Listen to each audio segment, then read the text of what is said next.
Hello everyone.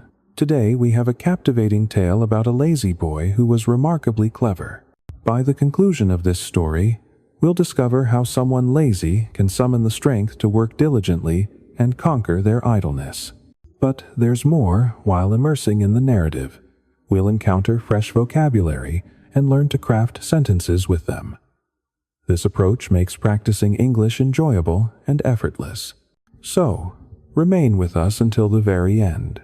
Once upon a time, in a quaint village nestled among rolling green hills, there lived a young boy named Alex. He resided with his parents in a modest cottage at the town's outskirts.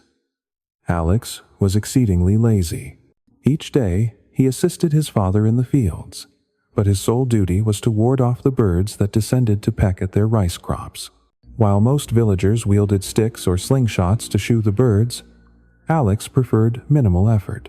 He erected tall wooden poles across various sections of the field and linked them with sturdy ropes, allowing him to frighten the birds without rising from his spot.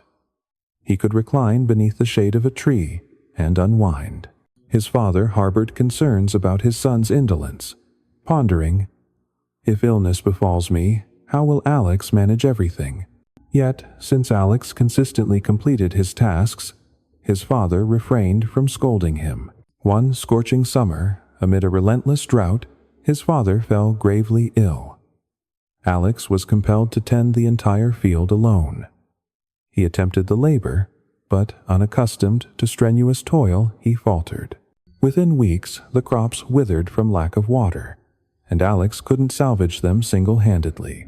That evening, Alex sat beneath the twinkling stars, his heart heavy with regret and a profound sense of futility. He reflected deeply. Why did I never exert more effort? Now my family's future is shattered. The following morning, murmurs stirred the village. Alex approached to investigate and found a herald proclaiming a grand contest at the king's palace. The victor would claim a treasure chest brimming with gold. Alex envisioned this as salvation for his kin. Without hesitation, he declared his participation. The villagers chuckled, doubting how a slothful lad like Alex could triumph over robust competitors from across the realm. Undeterred, Alex pressed on. He had 3 days to journey to the palace, so he departed at dawn. His parents doubted his victory, but prayed the experience would ignite diligence in him and mend his lazy habits. After 3 days, the competition commenced. Contestants assembled by a vast, shimmering lake. Many appeared muscular and vigorous, heightening Alex's anxiety. How can I surpass these formidable foes? He wondered. The rules were revealed. Cross the lake, and the initial 3 to succeed would advance. The countdown echoed. 3, 2, 1. Go. Competitors plunged into the water, stroking vigorously. But Alex lingered, reasoning, merely swimming won't secure my win. Abruptly, inspiration struck. He dashed into the adjacent woods, gathered fallen branches, and fashioned a simple raft. He employed a flat branch as an oar.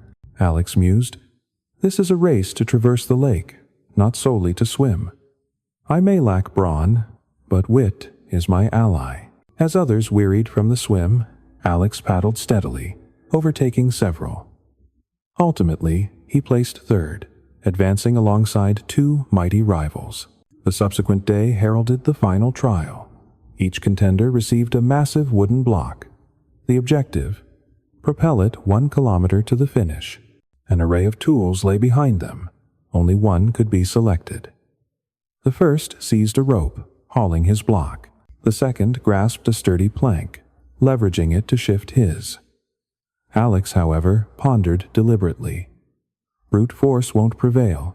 I must outthink them," he whispered to himself. After contemplation, Alex chose a modest knife. Spectators murmured in bewilderment. How could a blade aid in moving such a colossal block? Rather than shoving, Alex began sculpting. He whittled the block into a spherical form, resembling a great wooden orb. An hour later, with sweat beading on his brow, he completed it. Now, instead of a cumbersome slab, he possessed a rollable ball. Alex nudged it forward with ease, while his opponents grappled with their burdens. He guided it along the path, surging past them. With unwavering resolve and a surge of inner fortitude, Alex crossed the line first. The assembly erupted in applause. None anticipated the idle boy's triumph. This tale illustrates that lazy individuals can possess great intelligence, but to accomplish extraordinary feats, they require a compelling purpose, like Alex's devotion to his family. So, if laziness grips you, seek a powerful motivator to strive, be it for loved ones, aspirations, or defying doubters. A grand objective can inspire your utmost effort. Today, we also absorbed new words and phrases through this story. Remember, mastering English becomes delightful with consistent practice. Continue listening, learning, and evolving, and don't forget to subscribe. Thank you for joining, and I'll meet you in the next tale.